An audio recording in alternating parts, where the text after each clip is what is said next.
Alors, dans une publication, Imra a dédié son single d'or à DJ Arafat. Pourquoi selon vous, Karina? Bah oui, c'est tout à fait normal. On n'a pas besoin de trop. Normal? Tu sais, après, oui, Imra, il a dit qu'il aimait beaucoup Arafat. Mais c'était dans la Yorugang. Non, mais c'est pas parce qu'il est dans la Yorugang qu'il doit forcément rendre hommage. Mais tu dis c'est normal. Mais c'est normal, parce que c'est ce que je vais Vas-y, je t'écoute. Il aime Arafat. Il a toujours dit qu'il aimait bien la niaque, la manière de faire d'Arafat. Il aime bien. Et il a beaucoup de sons quand même inspirés des sons d'Arafat. Il a des titres...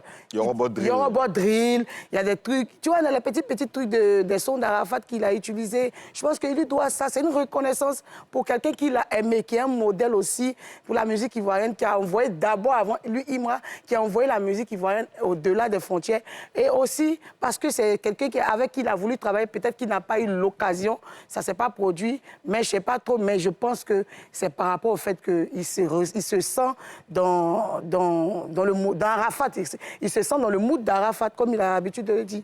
Donc, c'est un hommage. Moi, je pense que c'est dû au fait que Arafat a toujours voulu avoir un disque d'or, voilà, un disque d'or, et que ce n'est pas arrivé jusqu'à ce qu'il quitte ce monde.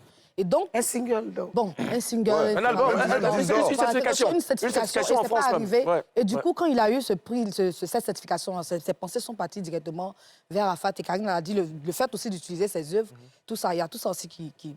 D'accord. Oui. Même quand tu regardes comment la fanbase de Imra réagit, il y a beaucoup de gens qui attribuent...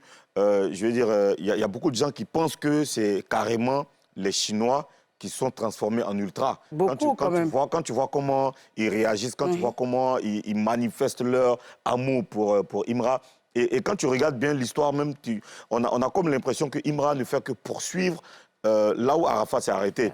Il a pris le relais, il est en train de réaliser ce que Arafat aurait pu réaliser s'il était encore vivant. Et quand tu vois comment il vit sa musique, c'est une bonne inspiration de Et il y a une vidéo même où Arafat disait que Imra, que vous voyez là, il est en train de présenter Imra, il se passe dans une boîte de nuit, il a dit que celui-là, il va faire mal en Côte d'Ivoire ici. Arafat l'a dit. Tu vois? C'est une prophétie.